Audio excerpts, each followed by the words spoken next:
왜 팔자에 주름이 생길까요? 시술을 받아야 되는지, 어떤 시술을 받아봐야 되는 건지 궁금하셨나요? 체크해 볼 수 있는 방법을 알려드릴게요. 가장 기본적이고 많이 사용되는 방법이 바로 이에요. 이렇게 좋은 왜 안 하세요? 볼처짐이 생기면서 팔자주름이 깊어지고 꺼진 부위까지 생기면 인상이 쉽게 피곤해 보이고 나이 들어 보이죠? 오늘 영상에서는 수술 없이도 꺼진 부분은 채우고 처진 부분은 당겨줄 수 있는 생각보다 간단한 팔자 시술 탑3를 소개해 드릴게요. 이 시술들은 따로 해도 효과가 있지만 같이 하면 더 시너지가 좋아요. 어떤 조합이 내 얼굴에 맞을지 영상 끝까지 보시고 꼭 체크해보세요. 왜 팔자에 주름이 생길까요? 팔자주름은 피부에 생긴 단순 주름이기도 하지만 얼굴 안쪽 구조의 변화와 함께 생기는 현상이에요. 다양한 팔자들의 원인이 있을 수 있겠지만 그것들을 다 종합해보면 3가지로 요약을 할 수 있어요. 첫 번째, 팔자주름 위쪽에 있는 얼굴 지방 패드가 내려오면서 팔자주름 부위를 위에서 아래로 눌러서 생기는 것. 두 번째는 팔자주름보다 밑에 쪽에 꺼져서 생기는 꺼짐. 세 번째는 웃는 근육을 반복적으로 사용하면서 입가에 주름이 생기는 거. 3개입니다. 특히 팔자 바로 위쪽 볼살이 피부가 두터운 경우에는 그 무게 때문에 주름이 더 뚜렷하게 보이기도 해요. 결국 팔자주름은 처지고 볼륨이 꺼지고 반복된 근육의 움직임 때문에 생기는 거라고 결론 지을 수 있어요. 혹시 팔자주름이 있는지 없는지 잘 모르겠고 이거를 시술을 받아야 되는지 어떤 시술을 받아봐야 되는 건지 궁금하셨나요? 지금 간단히 거울 보면서 체크해 볼 수 있는 방법을 알려드릴게요. 첫 번째, 콧망울 옆이 움푹 꺼져 보이는지. 두 번째, 팔자 바로 위 볼살이 도톰하고 무거워 보이는지. 세 번째, 정면보다 살짝 측면에서 볼 때 팔자선이 더 뚜렷하게 보이는지. 2가지 이상에 해당된다면 단순한 피부 문제라기보다 볼륨 꺼짐과 처짐이 함께 있는 경우일 수 있어요. 특히 콧망울 옆 꺼짐은 필러 시술만으로도 효과가 좋지만 볼살 처짐이 동반되었으면 실리프팅이나 다른 리프팅 시술을 함께 병행해야 훨씬 자연스러운 결과를 얻을 수 있답니다. 팔자 고민, 미세 침습 방법으로 해결하는 3가지 전략. 첫 번째, 꺼진 부분 채우기 팔자 필러인데요. 팔자 필러는 시술이 간단하고 다운타임이 적어서 부담 없이 시술받기 좋습니다. 팔자 주름 부위가 꺼져 보이는 경우 가장 기본적이고 많이 사용되는 방법이 바로 필러 시술이에요. 특히 히알루론산 필러는 가장 안정성이 검증된 재료로서 전 세계적으로 팔자 부위 시술에 많이 사용되고 있어요. 많은 분들이 필러에 대해서 혹시 시간이 지나면 이동하지 않을까, 만져지거나 혹처럼 느껴지지 않을까 걱정하시는데요.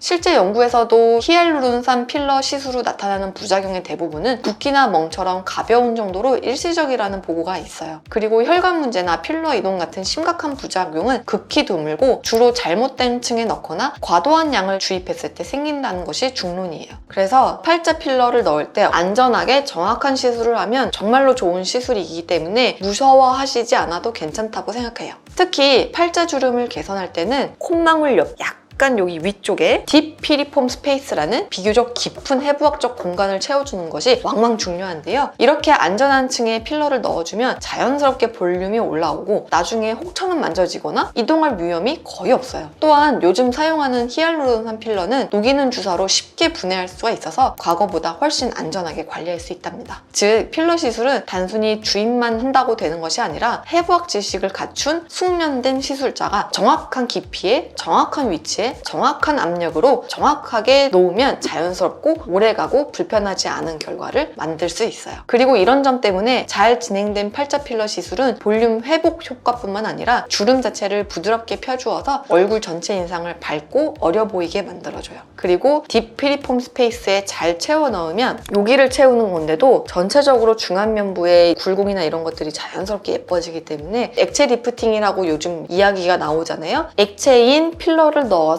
리프팅된 효과를 만든다 라고 해서 액체 리프팅이에요. 이렇게 좋은 필러 왜 안 하세요? 두 번째는 실리프팅이에요. 팔자주름이 도드라져 보이는 가장 큰 이유는 바로 팔자 위쪽 볼살이 처지면서 주름선을 눌러주는 현상 때문이에요. 이런 경우에는 단순히 꺼진 부분을 채우는 것만으로는 약간 부족하기 때문에 실리프팅으로 위쪽 조직을 들어 올려줘야 주름선이 부드러워지고 얼굴 윤곽도 자연스럽게 정리됩니다. 실리프팅은 특수한 돌기, 코그가 달린 흡수성실을 피부 속 피하 지방층이나 스마스층에 걸어 넣어서 처진 조직을 위쪽으로 당겨 고정하는 시술이에요. 시술이에요. 실리프팅은 효과가 좋으려면 피부 가까이 피하 조직에다가 넣지만 피부가 너무 얇으신 분들 경우에는 그렇게 주입했을 때 겉부분에 실이 만져질 수 있기 때문에 사람들마다 피부 두께나 피하 지방층의 두께, 스마스층의 깊이나 이런 것들을 보면서 결정하고 있습니다. 이 실은 일정 기간 지나면 녹으면서 콜라겐이 형성돼서 혈관 신생을 유도해서 시간이 지나도 피부 탄력과 탄성이 좋아지도록 돕는 역할을 해요. 해외 연구에서도 팔자 부위 포함 중안면부에 실리프팅 시술을 시행했을 때 주름 깊이와 피부 처짐 정도가 시술 후 1에서 6개월 사이 통계적으로 유의미하게 개선됐다는 보고가 있고요. 특히 실이 스마스층 가까이에 잘 자리 잡을 경우에 효과가 더 오래 지속된다고 밝혀져 있어요. 중요한 점은 팔자 부위는 해부학적으로 혈관과 신경 구조가 복잡하고 표층과 심층 지방 패드가 만나는 경계라는 점이에요. 그래서 실을 너무 표층에 넣으면 리프팅 효과는 있을 수는 있어도 돌기가 피부 속에서 만져지거나 비쳐 보이거나 심한 딤플링을 만들 수 있고, 반대로 너무 깊이 넣으면 볼륨이 부족한 팔자 라인이 다시 꺼져 보이거나 리프팅 효과가 충분하지 않을 수가 있어요. 그래서 해부학적 구조를 정확히 이해하고 팔자주름과 수직되는 벡터로 실을 삽입해서 이동시켜주는 것이 실리프팅의 핵심이에요. 근데 이제 역광대가 너무 발달한 사람들 같은 경우에 팔자의 수직인 벡터로만 끌어올리게 되면 안 그래도 역광대가 큰데 이 볼륨이 역광대로 이동을 해서 그 역광대가 더 부담스럽게 와닿을 수가 있어요. 그런 분들 같은 경우에는 팔자에 실리프팅을 할 때 너무 역광대를 향하게 하지 않고 조금 더 수직에 가깝게 위쪽을 향해서 당겨주는 것이 조금 중요한 포인트라고 말씀드릴 수 있겠어요. 반면에 역광대가 오히려 꺼져 보이고 역광대가 조금 더 발달되는 게 예쁠 것 같다라고 예상이 되는 분들은 역광대를 강조하기 위해서 이렇게 하기도 하죠. 최근엔 이런 해부학 기반 접근을 통해서 시술 후 만족도와 안정성을 높였다는 연구 결과도 꾸준히 보고되고 있어요. 그리고 세 번째, 팔자 바로 위 지방이 두둑한 경우에 울세라 등 에너지 시술이 도움이 될 수 있어요. 팔자 주름 위쪽에 볼살이 두껍고 처진 경우에는 필러나 실리프팅만으로는 개선에 좀 한계가 있을 수 있어요. 이런 경우에 울세라 같은 고강도 집속 초음파 하이프 시술이 효과적인 대안이 될 수 있어요. 울세라는 피부 표면에 손상 없이 피하 지방층과 스마스층까지 초음파 에너지를 집중해서 조직의 수축과 콜라겐 재생을 유도하는 시술이에요. 특히 개별 초음파샵마다 60도 이상의 고온의 열 응급점을 만들어 주변 조직 손상 없이 정확하게 리프팅 효과를 낼 수 있다는 장점이에요. 연구에 따르면 시술 후 3개월 시점에 70% 이상의 참가자가 중안면, 하안면부 탄력 개선과 윤곽선 변화를 경험했고 3D 볼륨 측정에서도 지방층 볼륨 감소가 통계적으로 유의했다고 보고됐어요. 또 다른 연구에서도 시술 후 6개월 시점에 93%의 환자가 얼굴 탄력과 윤곽선 개선 효과에 만족했다고 알려져 있습니다. 다만 울세라는 볼살이 두껍고 처진 경우에 적합하고 볼륨이 부족해 꺼져 보이는 타입에는 오히려 지방 감소로 인해서 얼굴이 꺼져 보일 수 있어요. 그래서 개인의 얼굴 구조와 볼륨 상태를 정확히 평가한 뒤에 적용하는 게 정말 중요합니다. 얼굴에 살이 없으신 분들은 울세라가 아니라 써마지를 선택하셔야 돼요. 결론적으로 울세라는 볼살 지방층을 줄여주면서 동시에 리프팅 효과를 얻을 수 있어서 팔자주름 위쪽 볼살이 눌러주는 형태의 주름 개선에 효과적이에요. 특히 필러나 실리프팅과 병행했을 때 더 안정적이고 자연스러운 결과를 기대할 수 있습니다.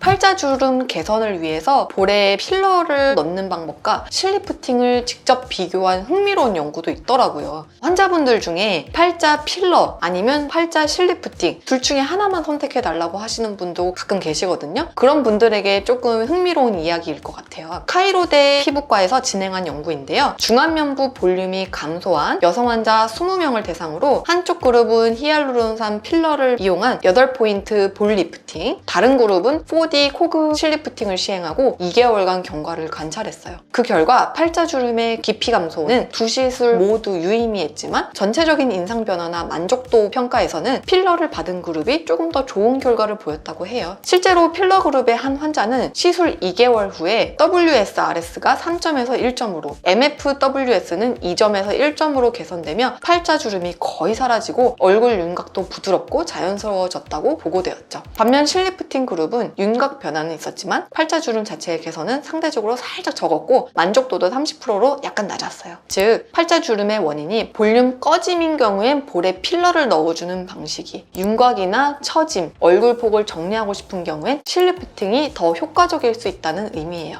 내 얼굴에 맞는 조합이 중요해요. 지금까지 말씀드린 것처럼 팔자주름은 꺼짐, 처짐, 그리고 볼살 눌림, 반복적인 근육의 움직임, 여러 원인이 함께 작용하는 복합적인 문제예요. 그래서 단일 시술만으로 완벽하게 해결하기 어려운 경우가 많습니다. 꺼짐이 주된 경우에는 필러 시술로 볼륨을 채워주고, 처짐이 심한 경우엔 실리프팅으로 위쪽 조직을 지지해주고, 볼살이 눌려서 생긴 경우에는 울세라 등 에너지 시술로 지방층을 정리해주는 방식이 필요해요. 시술 방법도 중요하지만 얼굴 구조를 정확히 평가하고 안전하게 시술할 수 있는 전문가의 경험이 결과를 크게 좌우해요. 영상이 도움되셨으면 좋겠고요. 저는 다음 영상에서 더 좋은 내용으로 찾아뵙겠습니다. 지금까지 성형외과 전문의 이수연이었습니다. 감사합니다.